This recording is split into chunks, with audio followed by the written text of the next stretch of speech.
Many minds have contributed to the evolution of counseling and psychotherapy. In the quest for the understanding and resolution of inner conflict, philosophies and approaches were born. Traditionally, counselors have embraced one model of therapy to the exclusion of others. Today, they draw from several approaches, integrating these in a manner suitable to their own style and the needs of their clients. This is the art of integrative counseling. In this program, you will see segments from 13 counseling sessions recorded several years earlier in Idlewild, California. Each session will have a different emphasis and be introduced with brief lecturettes by psychologist, author, and educator Dr. Gerald Corey. For some of the topics, other clinicians will share their own perspectives as well.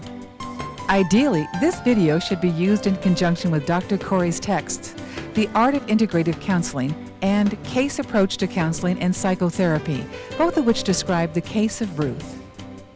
Topics will include the beginning of counseling, the therapeutic relationship, establishing therapeutic goals, understanding and dealing with diversity, understanding and dealing with resistance, cognitive focus in counseling, emotive focus in counseling, behavioral focus in counseling, an integrative perspective, working with transference and countertransference, understanding how the past influences the present, working toward decisions and behavior change, and evaluation and termination.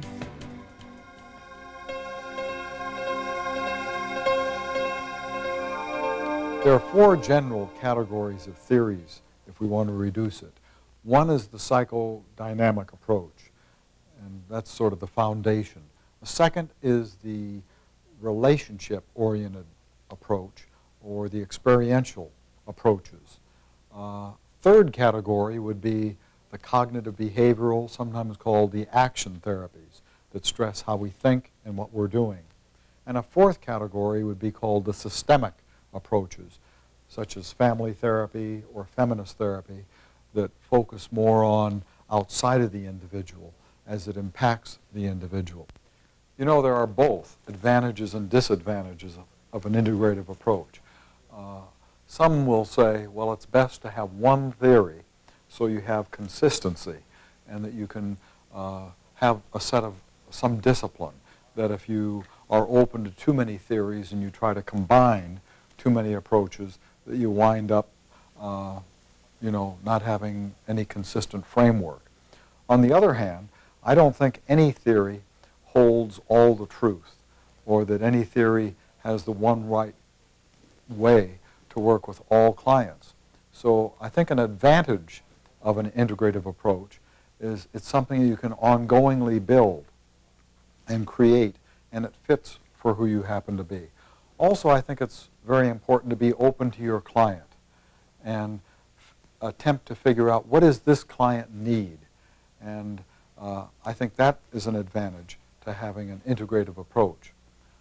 But one of the things I'll want to demonstrate and talk about is I think if we don't pay attention to a client's thinking and how they're feeling and what they're doing in their lives, I think really we're not going to accomplish much. Our therapy, I think, will be fairly superficial. In this program, you will see an unrehearsed simulated process of therapy with a client named Ruth, with commentaries by Dr. Corey following the sessions. Ruth is a 39-year-old married woman with 4 teenagers coming to therapy for the first time with some anxiety and a host of somatic complaints. I guess I've become aware recently that I pretty much live for others so far. It's like I've been this superwoman who gives and gives until I'm empty, and then there's no more left to give. I've tried to be the good wife and the good mother that my family expects me to be, or maybe that I expect myself to be. I don't like who I am. I don't like my looks. I don't like my body. My family nagged me as a child about all kinds of things. I was always worried about who they wanted me to be. I do look forward to becoming an elementary school teacher, but I get so overwhelmed. I don't know if I'll ever get there. I try to do the right things, and I think I'm a good person. I go to church every Sunday, but I still feel guilty for leaving my father's church. My parents haven't really disowned me, but sometimes it feels like they have. I'm pretty nervous about going to see a counselor. I don't know what to expect. I just hope the counselor will tell me what to do so I can go do it. Maybe then things will get better.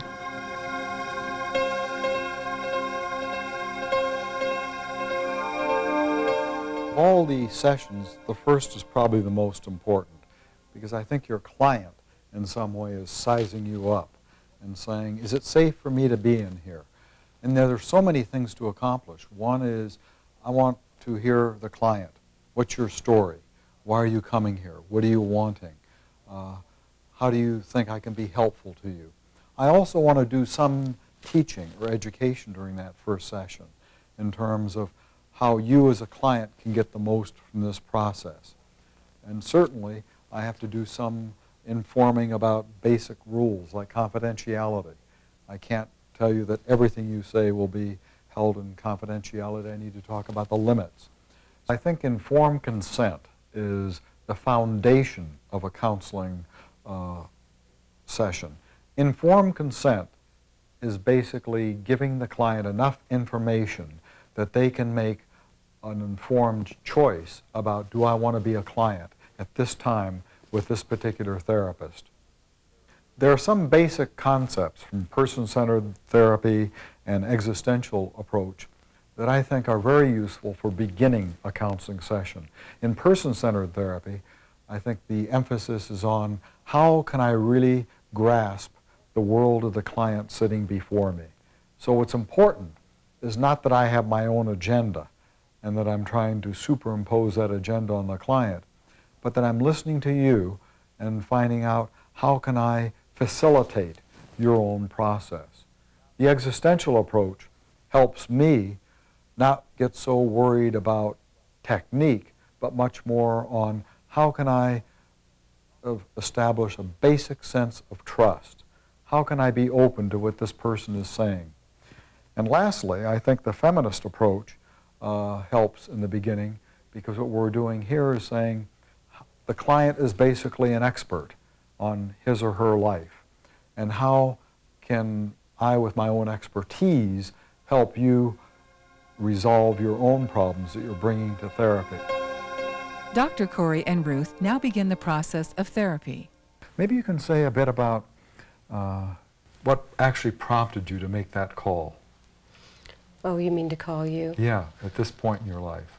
Well, a couple weeks ago I went to the doctor, and I was having some trouble with my neck and my shoulders, and my heart was racing. And I went to see him, and after the exam he told me that there was nothing physically wrong, but that I needed to call a counselor. Was that reassuring, that he told you there was nothing physically wrong? Well, I was glad to know that there was nothing wrong with my heart, because I was really worried about that. But now I don't really know what it is. And For Dr. Corey, letting Ruth talk about what it's like to come in for therapy is his first priority. it makes me kind of nervous, because I don't know if I change a lot, like what it'll be like at home then. You know, like maybe with my husband it'd be different. Maybe with my kids it would be different. So I just wonder if I change a lot here, you know, how they'll feel about me changing. I'm not sure if they're going to like it. I suppose that's a risk of this kind of work, that you may change. I hope you would, but you decide the changes you want to make. And maybe everybody in your life won't be comfortable with that. If that's a concern of yours, we could do some work with that too. Okay. One thing I wanted to do today, among several, is give you an opportunity to kind of find out how we're going to work together. And I'd like to find out a bit more about maybe your own expectations, what you're hoping for. Eliciting Ruth's expectations, hopes, fears, and ambivalent feelings is essential in this first session. Well, I thought maybe that you would just ask me questions and that I would answer them. And then you would just tell me how to change whatever it was that I was worried about. That was the main thing that I wanted you to do. Let's say I had a magic wand and I can wave it, and all of a sudden your sleep disorder would be cured. You wouldn't have a racing heart. You wouldn't have all the symptoms you just talked about. how do you think your life would be any different? Well, I'm not sure. I guess I would just feel a little bit more comfortable. Mm-hmm. And I wouldn't worry so much about what's wrong with me all the time. What are the things that are going on in you that you'd like to understand more? Well, I kind of about the last couple years I've been, I'm getting close to my 40th birthday, and I've been feeling... Allowing Ruth an opportunity to tell her story is important. Later in the session, Dr. Corey will explain to her how therapy works. The thing I'm hoping we can do today is talk a little bit about how we'll be working together and what we'll be doing in here, because I think the more you can learn about this process, the more you can take initiative and use it. And what I hope you do is talk about something that's difficult, not easy stuff, because I assume that my job is to help you with things that are harder to talk about. So I should decide what to talk about before I come? Well, at least give it some thought. And I see my job as more to kind of support you, to challenge you, to certainly be present during the session and listen and let you know what it's like to hear what you're saying. But my job isn't to somehow make decisions for you. This is a learning situation, and if you want to really make the best use of it, I think you're going to have to do something at home. And one thing I'd like you to do is keep a journal and write down your thoughts and your feelings, and we'll talk more about that, and that's in the handout I'm going to give you. In closing, Dr. Corey and Ruth briefly process their first session together. I'd like to know how it's been to have the first hour together here. How has it been for you? Well, it was very different than what I expected. Aha. Tell me a little more about that. Well, I thought that you would just ask me a lot of questions, and I would just tell you the answers. And so it went differently. It was a little bit more comfortable than I thought it would be. I'm very open at any point for you to ask questions about what we do. I don't want to have any mystery in this. I think the more you know about the process and about what we're doing, the more you'll be able to use this. Okay. If I had to draw from any one particular approach in the beginning, it would be the person-centered approach, which stresses understanding her world as she's experiencing it. So as much as possible, I didn't want to have any preconceived notions or ideas about how we would end up, but I did want to give her a chance to talk about her fears, her expectations, and what it was like in this moment of being together. So the material I got was largely from her and what she was thinking and feeling and doing in that moment. If I had one main thing I wanted to accomplish, it was setting the stage for what we would be doing later. I'd want her at least to begin to think about what her work would be in this and what my work would be. And so giving her that package of materials to read and take home, and the assignment or two will prep her, I think, for next session. The therapeutic relationship is the core of any kind of therapy. But there are some therapies or theoretical orientations that primarily stress the relationship. Example of that would be person-centered approach, the existential approach, and the Gestalt approach. They all have in common that the quality of the relationship between the counselor and the client is the all-important variable, and techniques are secondary importance. If you don't have that relationship, your techniques won't take root. So even behavior therapists, I think, would say you need a good working relationship. You need rapport. You need a sense of basic trust. So all therapies, I think, attend to the relationship. And if we don't, I don't think the techniques will be much use. I think sometimes students get very worried about the techniques they will use. And while I think there's a place for learning skills and techniques, certainly, I think that what's really important is your ability to be present with a client and to be open to what you're hearing and allow yourself to be affected. In their next session, Dr. Corey works on establishing a therapeutic relationship. So one thing I'd like to find out too is, did you have any afterthoughts, Ruth, about the session last week? It seemed so different for me. I wondered whether it was being selfish. Mm-hmm. Do you have an answer for that? Was it being selfish? It seems that that would be the response of some of the people in my life, my husband maybe. I'm not used to having somebody really ask me so many questions about myself and be so interested. It feels kind of awkward, like I'm the subject of all of this, and I'm not used to having somebody pay so close attention to what I'm thinking and what I want. In this session, Dr. Corey and Ruth continue to explore and clarify their roles in establishing a working relationship. I was hoping that you'd be telling me more what to do, and you'd be making more of the decisions. Right. And you know, I think even if I had enough wisdom, which I don't, to tell you what to do, I'll tell you why I wouldn't want to do that. Because you'd have to keep coming forever then. Because anytime you'd get a new problem, you'd have to come back and say, well, where am I going to go next? So, although I can appreciate you maybe wanting that, it'd be easier in a way. I really don't want to give in too easily to tell you what you should do. It sounds like that's what you've heard a lot in your life already. I just, you know, besides my husband, I really don't talk that much to other men. Mm-hmm. And so it's new to talk to somebody that's a man and somebody that's a stranger. I really don't know you. And so I'm a strange man. Huh? No. In a way. Mm-hmm. The therapeutic relationship is one of the most significant factors in the change process. Developing trust as the foundation will take some time. It sounds like you're cautious with me.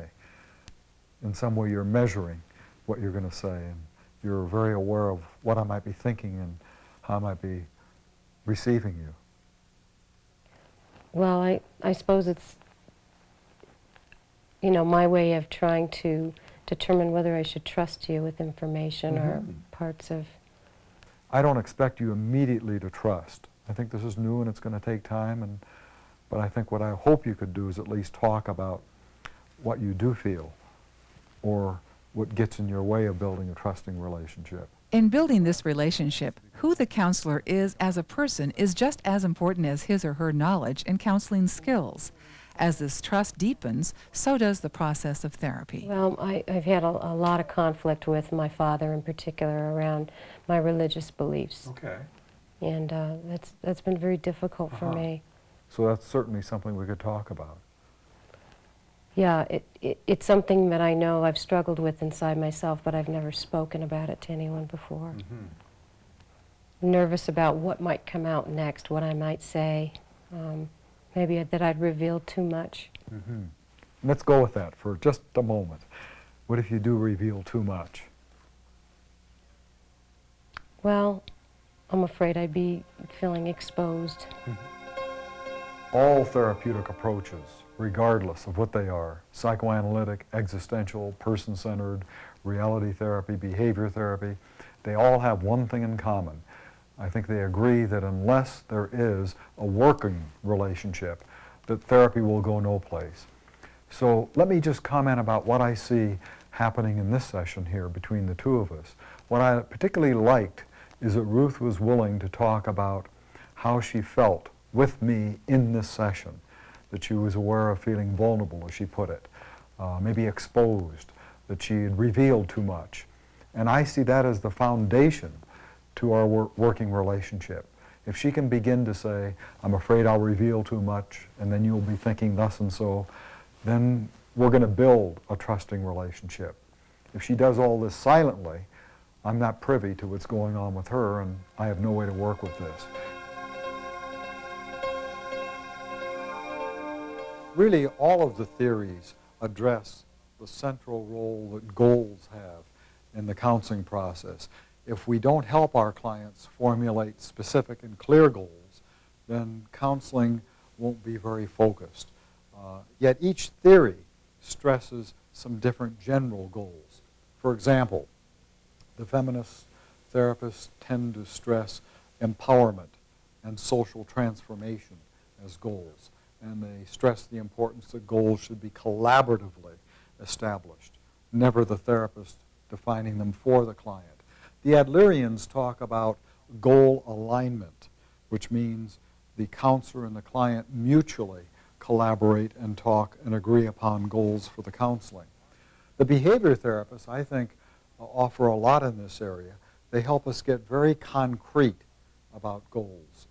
I find that sometimes clients are very fuzzy and very global in terms of what they want. I just want to feel better, or it's too global. So the behaviorists help break down goals so they're operational. And the existentialists talk about goals for the old self versus the new self, which is kind of broad, but it puts goals in a different framework. Goals can be best defined, I think, with the client and the counselor in collaboration. And it's not enough to define goals at the very outset, the first time you meet a client.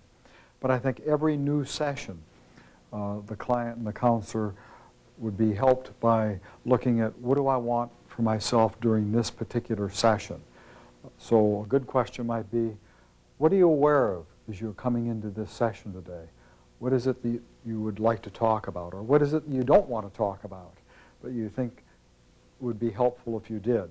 So it's a good focusing for each counseling session to ask the client, how do you want to use this time today? Dr. Corey and Ruth now work together in establishing therapeutic goals. I gave you the autobiography that you asked me to write, Mm-hmm. and I was just wondering, was it okay? Oh, I read it. How was it for you, though? I'm not trying to be evasive, but I would really like to know what you thought of it. Well, it was kind of interesting to write. I hadn't thought much about writing the story of kind of what's gone on in my life. It did bring up a lot of different feelings for me as I was writing. Mm-hmm. Like you said, a lot of different feelings. Can you mention 2 or 3 different feelings it brought up?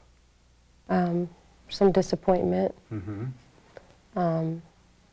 some anger. Mm-hmm. In therapy, autobiographical and journal writing can help uncover areas of difficulty in a client's life and lead to a more specific set of goals. I'd like to spend some time in this session talking about specific goals that we're going to be working on as long as we're together. Now, we'll change that. It's not that we have to talk about that today and forever we'll hold you to it. But I think it is important that you think about, what do you want and why are you coming here and how can we best get it? So what were some of the things you came up with? Well, I made a list. One of the things on the list that I haven't said much about yet is that I'd like to feel better about my appearance, about my looks. Mm-hmm. One of the other goals was about my relationship with Jennifer, my daughter. Mm-hmm. It's very strained right now since she's become a teenager. And I used to feel really close to her, and now it doesn't feel that way anymore. I'm not sure how to change it, but I like to feel like we're not strangers. Ruth, a lot of these things I want to come back to. What I'm trying to do now is just kind of lay out a tentative agenda. And I think it really helps you, as much as me, to be thinking about, what do you want from these sessions? So there's the thing about school and about other people's approval and about weight and about a different relationship with Jennifer. Any other goals that came up for you? As specific therapy goals are established, Dr. Corey and Ruth now must prioritize them. Of that whole list that you just went through, and it may change between now and next week, but are there any things that are on the top of your head that you feel ready to go with? If we had another hour right now and you were to continue, what do you most think you'd want to pick up on? Perhaps the relationship with my husband. Mm-hmm. Clarifying goals will be an ongoing process throughout the course of therapy. It's not that these goals end here. This is really the beginning. I think every week I'll be asking you to keep thinking and refining and fine-tuning. What is it that you want? And that could include what you want with others. So it's not just what you want selfishly, but what do you want in your life? And how do you want your life to be different? So I don't see that as ending now. But I think sometimes people keep themselves very vague. And so what I've been trying to do is get you to kind of think about how you can make these manageable. I think what I'm really attempting to get at is for Ruth to look at the direction that she's moving toward in her life, and then getting her to make an evaluation of that direction. Is it taking her the place she wants to go? And if she says no, then we can say, okay, what direction would you like to go? And I'm really borrowing that largely from reality therapy, that asks clients to make the evaluation of what they want to change. And also from behavior therapy and cognitive behavior therapy, the importance of having very clear goals so that we know where we're going. But the most important thing is that these goals should not be ones that I dream up for Ruth, that I think are important, but ones that really come from her.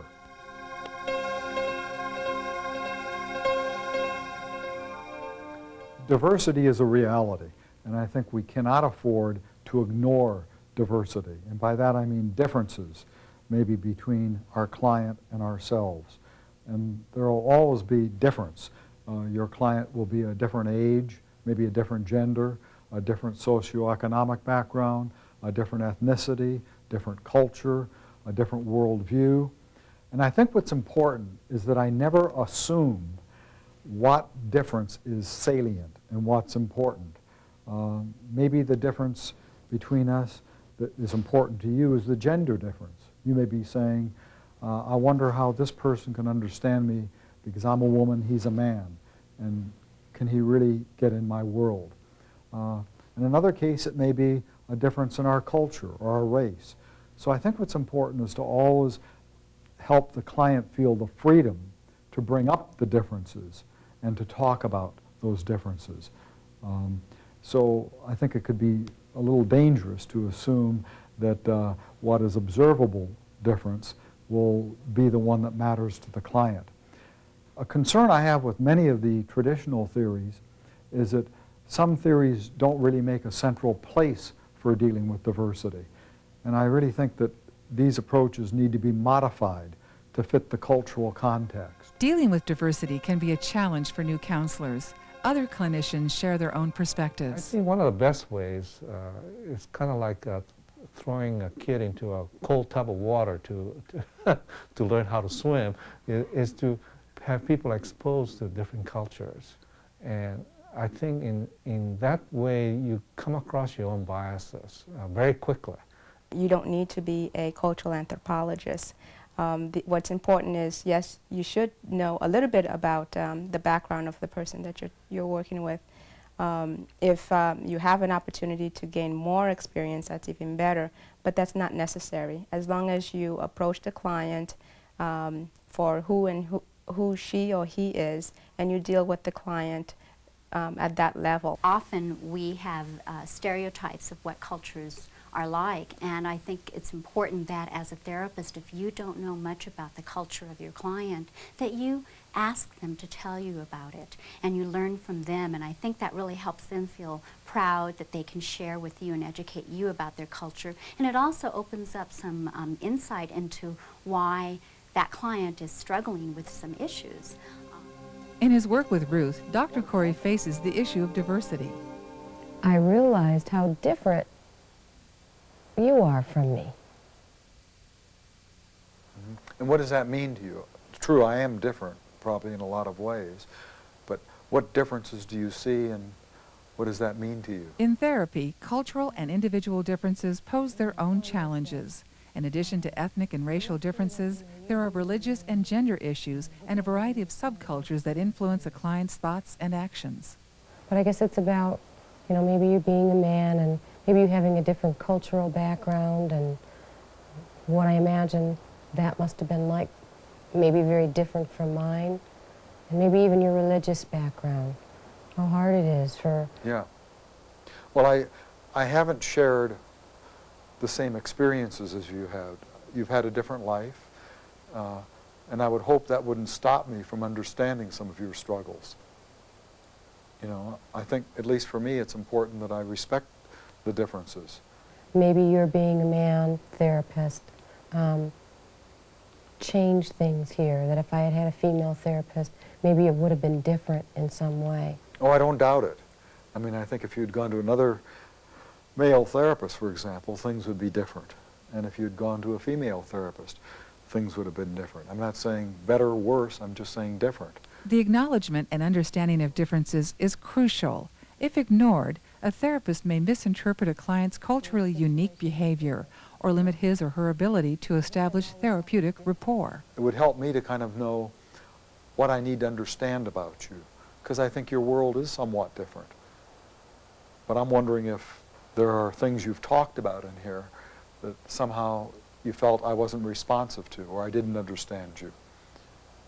And if so, I think you need to let me know ongoingly too. Like, what do I need to know about you that would help me work with you?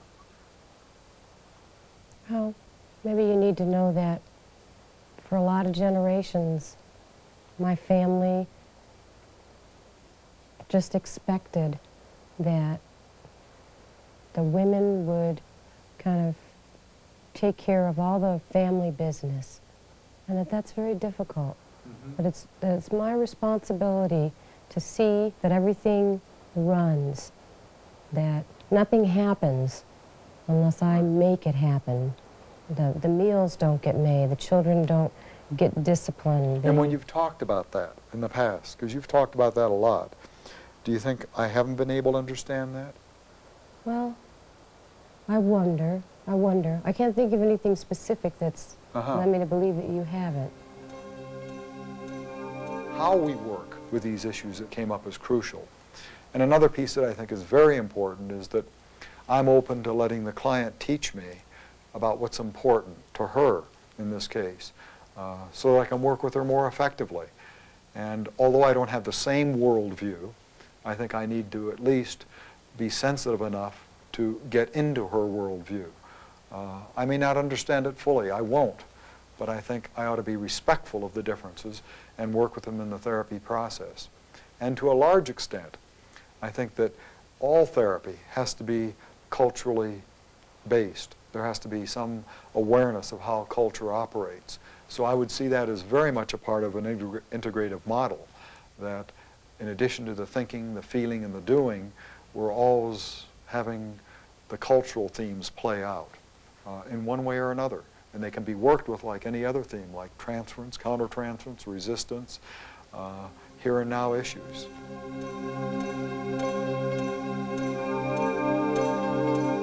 Resistance is a part of counseling. And sometimes students will think, oh my gosh, I wish it would go away. And yet, I think the resistance is the very thing that gives us therapeutic material to work with. Behavior therapists don't cop out. They basically say, if there's resistance in a client, it's probably because I didn't make a correct assessment or I'm not using an appropriate technique. The psychoanalytic practitioner will say resistance is to be expected, that there may be a part of us that wants to know ourselves, but the other part is frightened to know ourselves. So resistance is something to be explored. The existentialist would say, hopefully the client will identify the resistance and then challenge the resistance. Other clinicians offer their own perspectives on the topic of resistance. In therapy, when people come in, I think they're somewhat frightened and they're somewhat scared. And I think that's the way they ought to be, because they're aware that they're approaching something that is confusing for them.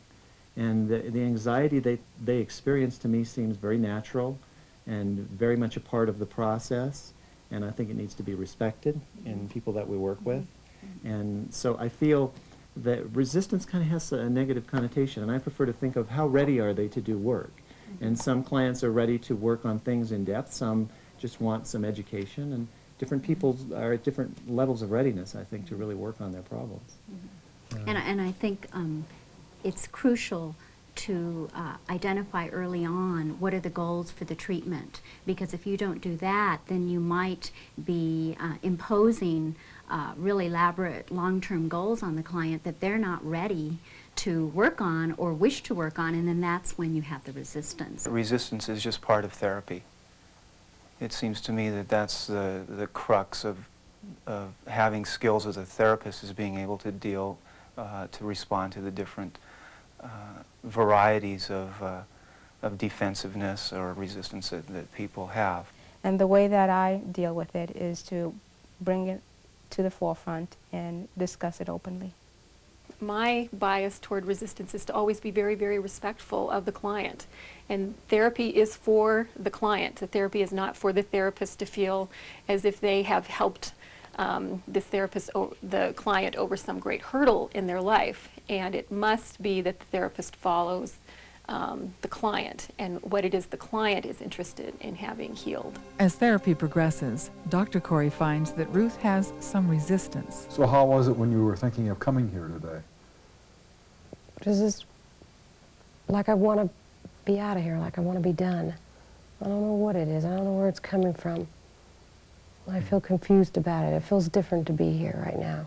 Mm-hmm. Growth and change, even when positive, can involve discomfort. Resistance is a client's conscious or unconscious attempt to maintain the status quo. You know, if I can't take what we've talked about in here, what I've learned in here, and I can't take it home and have it met with any kind of approval, I figure, you know, what's the use?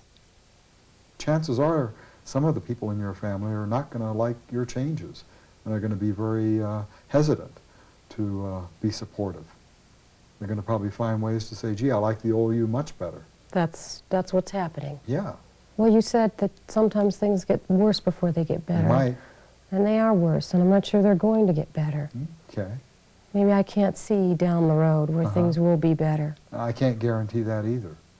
But you sound like you're convinced that they will. Resistance can take many forms. Excessive talking or intellectualizing, silences, or problems with attendance are some examples. The goal is not to eliminate resistance, but to use it as a basis for exploration and learning. I don't know with certainty. I just know that this is not always an easy process. And people just don't improve week after week. That sometimes they slide back, and sometimes, like you're having a lot of self-doubts. I see that a lot. But I think what's important is you can voice it as you're doing, and we can work with it. I'd like to try something with you in here. You're saying a part of you doesn't want to keep going, and you really had it was hard for you to get here today. You wanted to call and cancel even. I'd like you to do some work with that if you're willing. What did you have in mind? Well, what I have in mind is just be you. Be the part that wants to kind of cave in. Be the part that wants to quit and not go further, because it's too tough and it's too tiring trying to convince everybody. And I want to be another part. I want to be the part that wants you to continue. Well, okay. I notice you're looking at your watch. Well, I don't know if we had enough time to do that. Helping clients understand what's behind their behavior is fundamental. Here, Dr. Corey uses a role-play technique. Just coming here creates a big problem in my house. And it wasn't as though I didn't have any problems before, because I had a lot of them, and you know it. But I would go along with things, so nobody would be on my back about anything. I mean, just go along with, And I just go with the flow. Swallowed it all, internalized it, got sick, beat up on myself. I don't want to do that anymore. Oh, sometimes I just think it's not going to get any better. Well, everything might not. If I went back to the way things were before, then it'd be quiet around my house for change. Often, what lie beneath resistance are feelings of hopelessness or fear. You're telling me you'd just as soon be out of here. What do you choose to do? Well, I'm staying, even though I feel like I would like to leave. I'm staying. I'm here. You're here. And what's it like to be here right now? Well, you know, I had thought about calling and canceling the appointment today. I was going to tell you that I was sick. So I didn't want you to, you know, think that I didn't want to come. It's a hunch, and I'll throw it out and you see if it fits. Is that this is scaring you. It's really scary to have all this flack at home from so many different fronts. And it seems to have temporarily at least gotten the best of you. You just want to give up at this point. I hadn't realized it, but I guess I am afraid. How about you go home and you write about if I were to quit, and then just write about that. Kind of really let yourself, maybe for one day, kind of imagining quitting, stopping, going back as much as possible to the old you.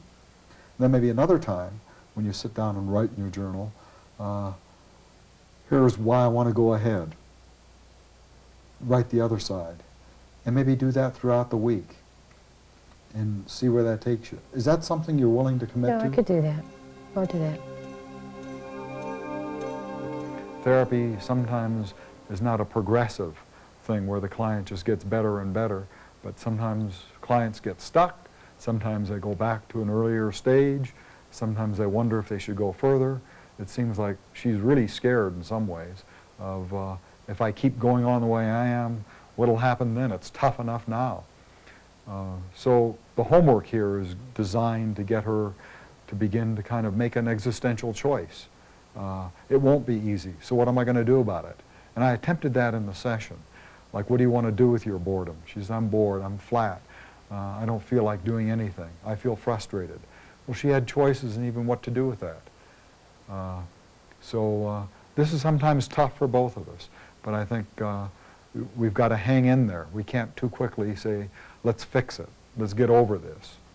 This may take several sessions.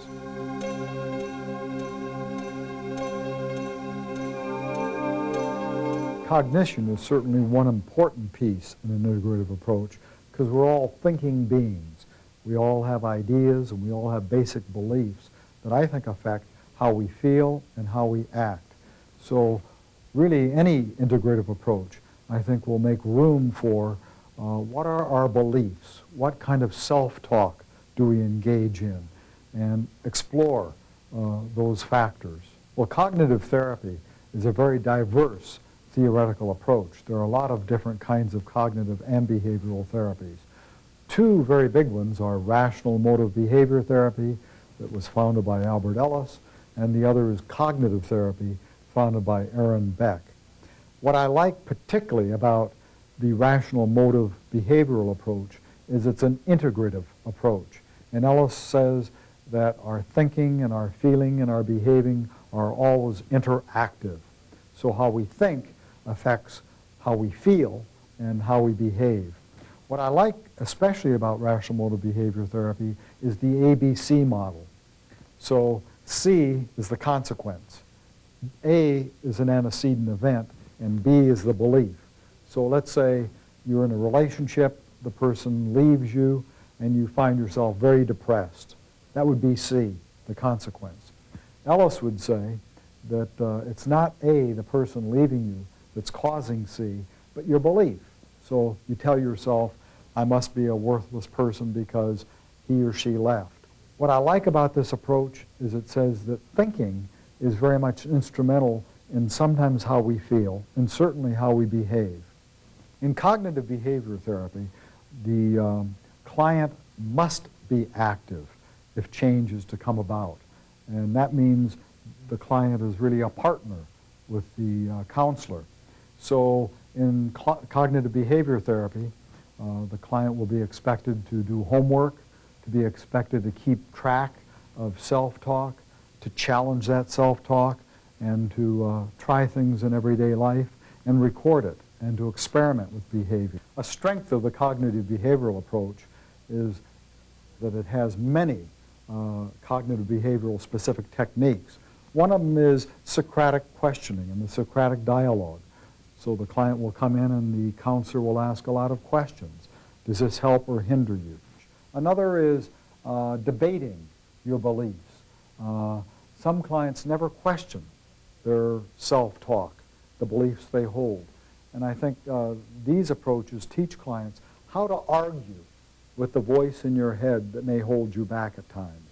So if you tell yourself, oh gee, I can't make a mistake, you could learn how to argue and say, well wait, where is it written that I can't make a mistake? And how can I ever learn if I'm not willing to try making mistakes? Homework, that's another cognitive behavioral technique. Forces the client to do something outside of the office. if he or she hopes to change. Learning what techniques to use, when to use them, and with which clients defines integrative counseling. At this point, Dr. Corey chooses a cognitive approach. And it sounds more like what you're telling yourself, and I'm checking this to see if this fits for you, is that everything I do has to be done outstandingly well. I have to be perfect in really everything. A perfect mother, a perfect student, a perfect wife, a perfect daughter. You didn't say it, but maybe a perfect client. You know, that everything you do, you kind of rate. And I don't know, does that fit? That does fit. It does. Mm-hmm. Well, what's it like? I'd like to get a little bit, stay with that a little bit. What's it like to live under that kind of perfectionism? It's a lot of pressure, but it's always been that way for me since the time I was small. My mom always said, if you can't do a job well, don't do it at all. Here they focus on where Ruth picked up her beliefs and how her thinking influences her everyday life. To explore further, Dr. Corey involves her in a role play. How about you trying to be a part of you that wants to ease up and be maybe kinder to yourself, not be so perfectionistic. But I want to be another side, maybe like a mother side, or the side that you're never quite doing enough. And don't worry if you do it right, okay? Okay. Maybe just kind of stay with that part for a while about being a little less critical of yourself and your performances. Like, I'd like to ease up on myself. Start with that. Okay. I'd like to ease up on myself. Oh, but Ruth, if you do, you never know where that's going to stop. Not necessarily. It doesn't mean that I'm going to give up on my goal. It just means I don't have to be so hard on myself. Yes, but being hard on yourself keeps you in there fighting and doing your best. Well, yes, it does, but I don't have to be the best at every single thing. Oh, yes, you do. The best of everything. Super. Super mother, super student, super wife, super friend. It's the messages I've always heard. In exploring how her beliefs influence her life, Ruth discovers she has deeper feelings. I wonder if that wears you down. It does. Even just listening to you, I feel tired. I'm tired. I'm tired of always having to measure up. Doesn't surprise me in the least, all these things that you say. That you have such high expectations. They're incredibly high, that if you get even perfect, you're thinking about the next performance, that it's not going to be quite perfect enough. No wonder you're worn down. Well, I just don't want to do it anymore. I'm just exhausted. Did you hear what you just said? I said I don't want to do it anymore. I'm exhausted. Uh-huh.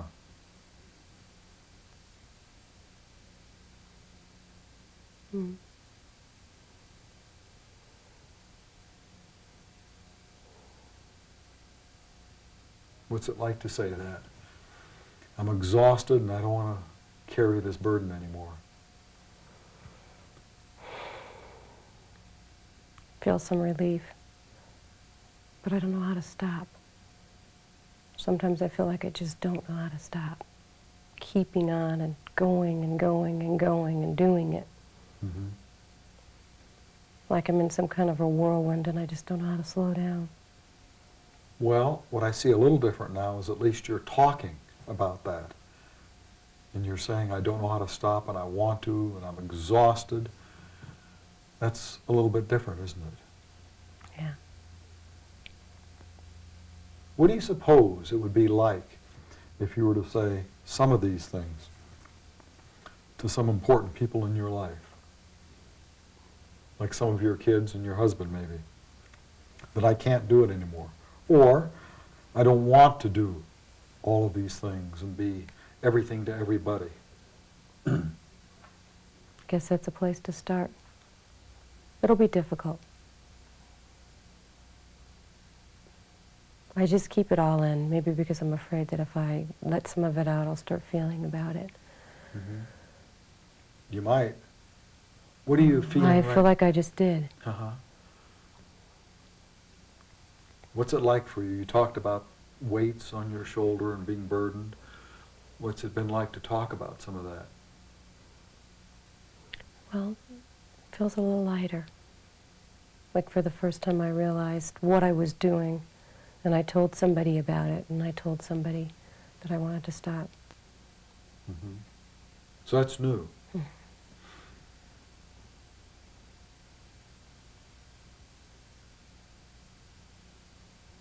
It's just hard to change. Yeah, it is. Look at how many years you've been going on this path of trying to do it all perfectly well. What I think was interesting about this session is even though there was an interest in her beliefs and her thinking and her internal standards, that it affected her in other ways as a whole person. It affected her body. She started talking about her tight shoulders. Affected her emotionally. She became a bit sad and the beginnings of some anger. So I think what this demonstrates is we don't work cognitively and emotively and behaviorally separately, that one leads into another and they are integrated.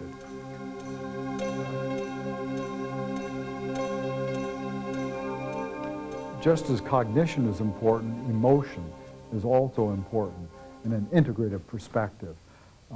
I like to start even with emotion. To me, that's a good place to begin, not to stop, but usually that's the most real place when a client comes in. They usually have some anxiety or they're aware of something in their bodies, and I think it makes more sense to start with what are you experiencing as you sit here right now. That's a route frequently to what we're thinking and even how we're behaving. So I think it's extremely important that we help clients identify what is it that I'm feeling at this moment and what do I want to do with that. Sometimes people say, brief counseling, we can't linger with feelings because we don't have time, so we've got to get right down to the problem and solve it.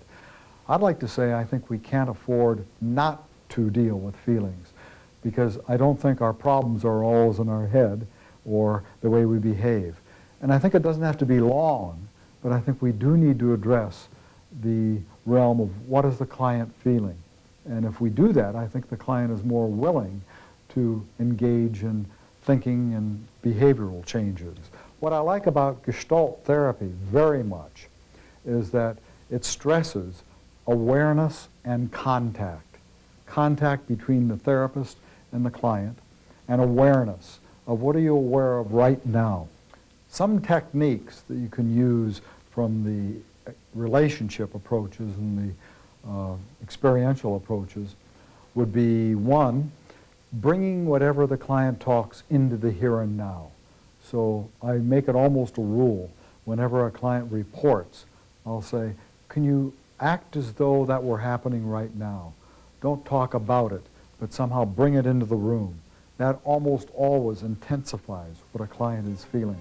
In this next session, the focus is on exploring Ruth's emotions. I have asked John now, it's been several times, to take a walk with me, as we had planned. Mm-hmm. And each and every time I've asked him, he's refused, he's found some excuse. He's got something else to do, or there's a football game on TV. I don't know what I am to him. I mean, I just feel like I'm there to cook his dinner, to clean the house, to wash clothes, and I'm not sure that there's anything else going on between us. Mm-hmm. How is it for you as you're telling me this right now? What are you experiencing? Well, nothing's changed between him and I, but something's going on for me. I get real sad, I get really depressed, once in a while tearful, cry for a short period of time, and then I make myself stop. And I tell myself that I shouldn't be so weak. And I'm feeling a little frightened about what I'm feeling inside. Helping clients learn to identify and express their feelings can be a key part of therapy. Dr. Corey has Ruth focus on the here and now experience of her feelings rather than just talking about them. Could you try something? If I could be John and I won't even say anything, maybe you could borrow my eyes for a while and kind of talk to me about, I'm not in your life. Maybe tell me directly, if I were John sitting here, what is that like for you?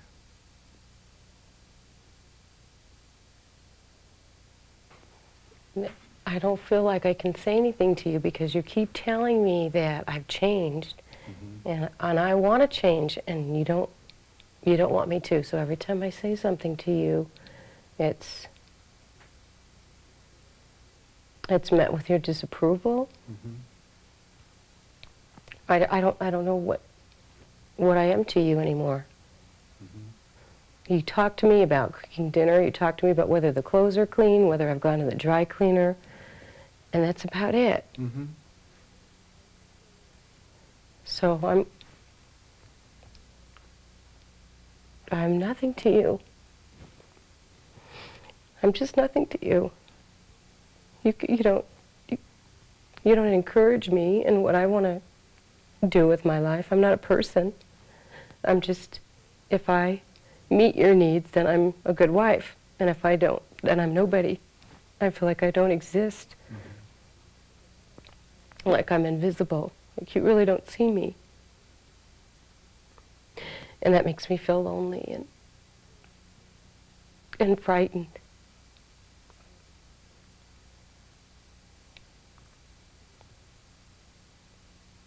What are you experiencing right now?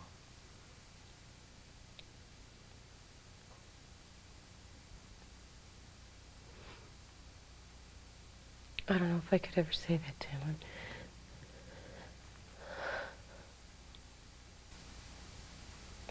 I'm afraid. I'm just afraid. I'm not sure what of, but I'm afraid that...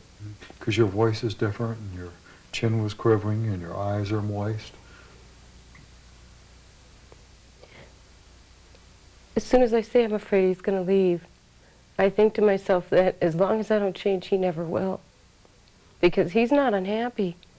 As long as I make his dinner, as long as I do what I'm supposed to do, he's not unhappy. I'm the one that's unhappy. So what if I keep this changing going on, and I go out for my own walks, and I continue going to school, and I change, then how am I going to be with him? How am I going to stay with him and still be okay?